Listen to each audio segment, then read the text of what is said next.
From Antigua to Armenia, welcome and welcome back, my fellow fans of Clash of Clans. That's right. In the last episode 21 of No Clash of Clans, we asked for 5,000 likes. You destroyed that number. And here we are once again, moving on without ever attacking. But the question is, can an account that does not attack at all possibly max out clan games? 4,000 clan games points without ever committing a single multiplayer attack, either in the home village or overseas in the Builder Hall. We have begun the task by donating just a few spells, although it didn't give me credit. We got it done. First challenge completed, and there we go. Quick and easy, 150 points out of 4,000. Okay, now, of course, there is this problem of there's just not a lot of clan games challenges that don't require attacking another player.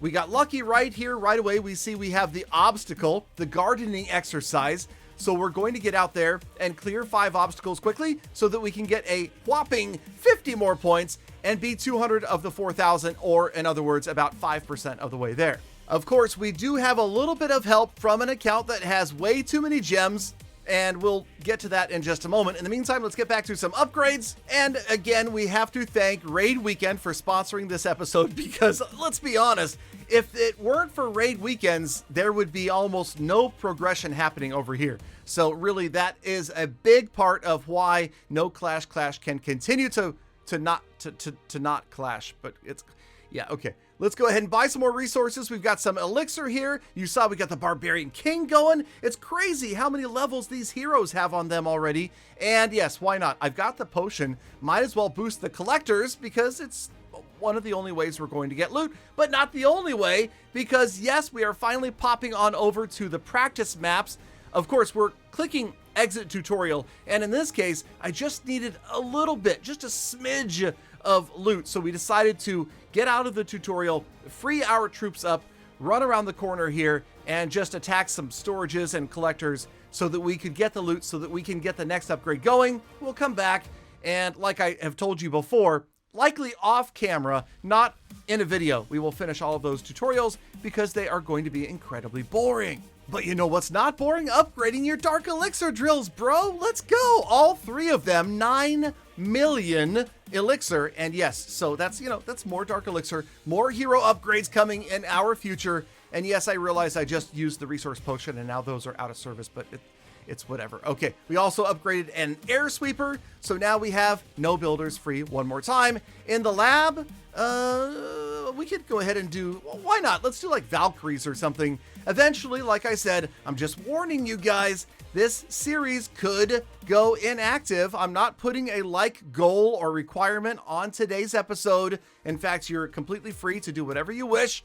But I mean, it's always nice to like it anyway, because remember, these are the episodes where 1 penny goes to charity, even if it's not a, oh dear, this is the last episode. Okay, there, yes, you can see, we're up to a whopping 250 clan games points. Wait, no, here comes 400, man, we're killing it right now. We are officially 10% of the way there with 4 days to go. Now, as you can see on the screen, this is where Galadon came in handy, and he burned through, trashed a bunch of challenges. I believe it's only about 3 gems each time to reset it and do it again, but yeah, oh man, okay. Finding the challenges that don't require multiplayer attacks is tedious. And eventually we found another one, donating housing space. We did. We got ourselves to 550 clan games points with 4 days left. And we found another one. Here we go. And yes, let's skip over and just go to the fun part where we get to 700 clan games points, and then Galadon goes back to work. And obviously, just by witnessing this, you realize that yes, to answer my question from earlier this episode,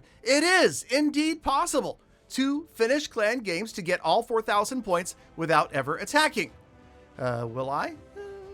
Let's move on to some upgrades. We've got a builder free. You can see we've got the other 4 builders working hard right now. No, we are not ever going to get the 6th builder on this account, so please don't even bother to ask. Oh, the lab is free. All right, hey, we could do a regular elixir troop perhaps. How about goblins? You never know. You never know when we might have to farm, right? Okay, moving on. And yes, okay, we tried and tried and tried again and again and again and again. And I would estimate that Galadon spent a couple hundred, maybe even 300 gems doing this during clan games. Yeah, it just became an exercise in futility, and I realized that, yeah, it's one of those things like if you've got enough time, you can get the job done. I didn't have enough time. Okay, but you know who did have time? Barbarian King. He finished an upgrade, and fine, I get one more done. So we are going to get to 1,000 Clan Games points, 1/4 of the way there, but notice the time remaining. That was with a day and a half left. Yeah, so we gave up the ghost. We said, nah, it's just not worth it. But I think we proved a point. You could do it if you spent enough time and enough gems burning through the challenges. Back at home, we get an upgrade of a wizard tower. We move on to another day where we're going to Town Hall 12. I'm just kidding. I thought about it, but I would rather hear from you guys. What do you think? Do we fully max out 11 before we go to 12? Do we get most of the way there, or should we just rush? I don't want it to be like a rush to max. I want this to be kind of a unique base and a unique series, so I'm tempted to stay here at 11, at least until we have, say, the heroes, the walls, and the defenses, and the storages, and the collectors done. How about that?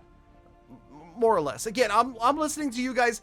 Upvote the comment that you like down there. If somebody else left advice and you agree, rather than leaving your own comment, it makes it easier if you could just click thumbs up on a comment that you agree with the sentiment that was expressed in said comment. In the meantime, we bought a little more loot with a little more raid metal action, and we got a couple of air defenses going.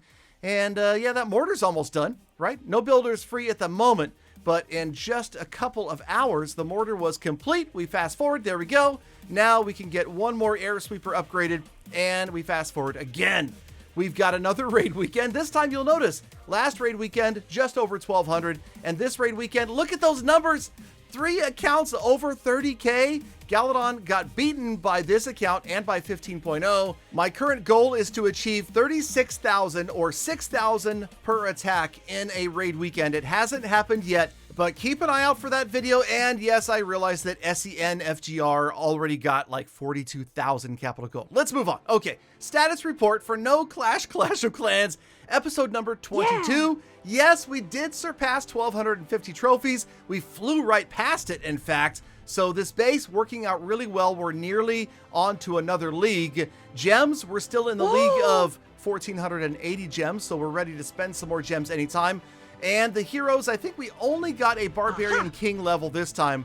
But my next goals are to remember to fill the defensive clan castle more often so we can win more defenses and get more trophies. Thank you, Galafan, for sticking around all the way to the end of the episode. You are the true hashtag Galafan. That's why I love thinking about it and appreciate every single one of you. So get out there, make the best of the rest of your day, week, month, and year. Be kind to the people. I almost applied. I'll see you back here again tomorrow for more full attacks.